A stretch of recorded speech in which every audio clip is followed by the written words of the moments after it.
Hello everyone and welcome to my presentation on Macau and the Cotai Strip, exploring economic, cultural, and tourism impact. I'm going to take you through the transformation of Macau. Macau was once a quiet coastal region, but it is now a well-known tourism and gaming center. It has carefully developed into the gaming capital of the world. So here's what I'll be covering in my presentation. Each part builds on the idea that Macau's rise was a result of smart planning, global investment, and strategic changes in policy. Macau's unique identity is rooted in its colonial past. As a former Portuguese territory, it has blended Eastern and Western cultures, and this is seen in its unique architecture, cuisine, and daily life. The cultural fusion that Macau has achieved is creating a vibrant environment that is attractive to both tourists and investors. The Cotai Strip is Macau's signature reclaimed land and was designed as a rival to the Las Vegas Strip. It now draws in millions of visitors annually, and in fact, Macau overtook Vegas in gaming revenue in 2007. And this shows that it has a stronger global reach and appeal currently. The Cotai Strip's development was driven by multi-billion-dollar investments from major casino companies like Las Vegas Sands, MGM, and Wynn. What used to be marshland was turned into a high-end travel spot. In addition to this, resorts like the Venetian and Galaxy Macau are more than just places to gamble. They're like small cities on their own by offering shopping, nice restaurants, relaxing spas, and major shows and events, and all under one roof. Guests can easily spend a few days inside one resort without needing to go anywhere else. For example, the Venetian has indoor canals with gondola rides that look like the ones in Venice. It also has award-winning restaurants and a huge convention center. The Galaxy Macau has rooftop pools with waves, fancy shops, and movie experiences, giving people plenty to do besides gambling. These resorts have created tens of thousands of jobs, not just in hotels, but also in buildings, shopping, and other services. Over time, this has helped change Macau's economy and made it less dependent on old industries. They also bring in millions of tourists every year and have helped Macau become a major spot for global travel. By focusing more on gambling and offering things made for Asian visitors specifically, like staff who speak different languages, local food, and cultural shows, Macau has built a strong image around the world. Their current approach has helped the city attract nearby and international tourists by mixing very familiar touches with a luxury experience. And this is also a major reason why Macau is outperforming Las Vegas in revenue every year. Macau's resorts are a perfect example of cultural fusion.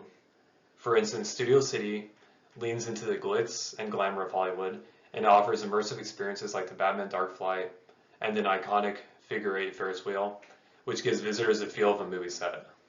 On the other hand, Wynn Palace stands out for its deep respect for Asian cultures. It merges luxury with rich cultural heritage and intricate Chinese art pieces. It even has a stunning performance lake inspired by traditional festivals and floral displays. Macau offers entertainment for people from cultures all over the world. And as you can see, the overall style is much like Hollywood. The Wynn kind of reminds me of Bellagio, this on a smaller scale. Macau's economy is heavily driven by its integrated resorts, with major players like the Venetian Macau, City of Dreams, and Galaxy Macau leading the way. These resorts are full entertainment complexes that attract millions of visitors every year. When we compare Macau to Las Vegas, it's clear Macau dominates in terms of gaming revenue. In 2024, Macau had about 28.35 billion in gaming revenue, compared to Las Vegas's 15.76 billion in revenue, almost double. However, their entertainment offerings vary. Macau focuses more on luxury retail and fine dining, while Las Vegas focuses more on its shows and nightlife. Macau is further set apart by the revenue it generates per visitor, which is significantly higher than other global gaming hubs. Before the COVID pandemic, Macau generated about 10 times more revenue than Las Vegas per visitor. Although this has come down a bit in the last few years, Macau still exceeds all of its competitors. And over here is a significant decline in revenue from the COVID pandemic.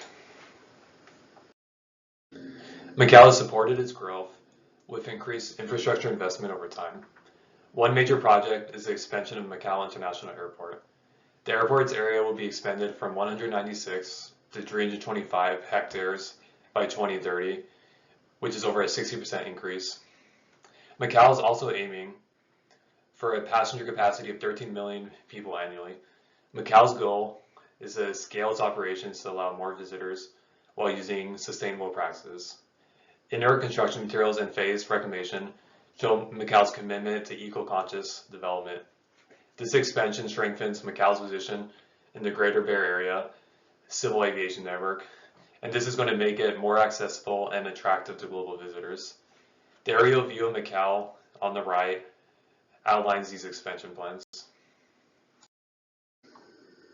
So moving forward, Macau is investing in smart city technologies. Through strategic urban planning, the city aims at housing, green zones, and new tourism hubs by 2040. Their light, rapid transit LRT system is also expanding, providing a greener alternative to car traffic. As shown in this chart, the total area of Macau has expanded from almost 30 square kilometers to over 33.3 square kilometers in just a matter of 10 years. This is over a 10% increase. Macau has expanded its size through land reclamation projects in the Cotai area and by gaining jurisdiction over surrounding waters. The government is also pushing for seamless digital services, including integrated travel apps and contactless payments. These investments modernize the city while preserving its cultural identity, and tourists are more likely to revisit Macau when their experience is more intuitive and convenient. A key infrastructure highlight for Macau is the Hong Kong-Zhuhai-Macau Bridge, which opened in 2018. At 55 kilometers, it's the world's longest sea crossing bridge. The bridge has allowed travel time between these cities to drop from several hours to under 45 minutes. Improved accessibility is critical for Macau's integration into the Greater Bay Area.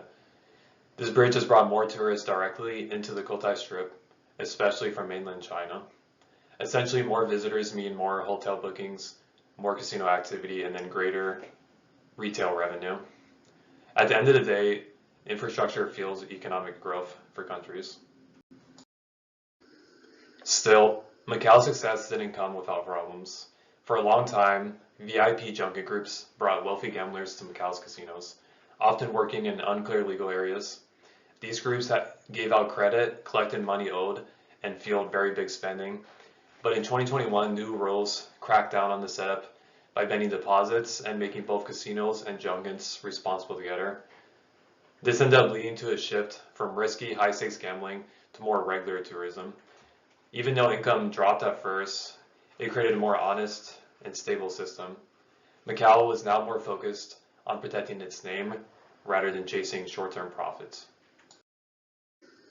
The COVID-19 pandemic hit Macau very hard, just as it did every other gaming hub in the world. From 2015 to 2018, the revenue was steadily increasing, with the exception of 2019. However, once the pandemic hit, it dropped over 80%. And over the next couple of years, many mandates kept restricting access to the Macau casinos, and it wasn't until 2023 when the revenue finally recovered to almost 23 billion. Now in 2024, it's over 28 billion, and Macau is doing very good again. At the same time with these problems, other places like Singapore and the Philippines began attracting high-paying visitors. These issues made Macau have to carefully think about how to protect its future. On top of this, more government control and fewer junket groups created trouble for the Cotai Strip. So looking ahead, Macau is working on building new industries. Outside of gaming, the government is supporting events, festivals, and family-based activities. Entertainment centers and arts galleries are also growing in Macau. However, as laws keep changing, Macau have to find a balance between strong rules and innovative ideas if they want to stay relevant in the gaming and tourism world. With over 28 billion in revenue in 2024, and massive travel efforts, Macau is in a great spot to stay a world leader in gaming, high-end travel, and entertainment. I hope this presentation helps show how a mix of culture, planning, and smart rules can completely change a city's place in the world. And finally, these are my references. Thank you for listening to my presentation.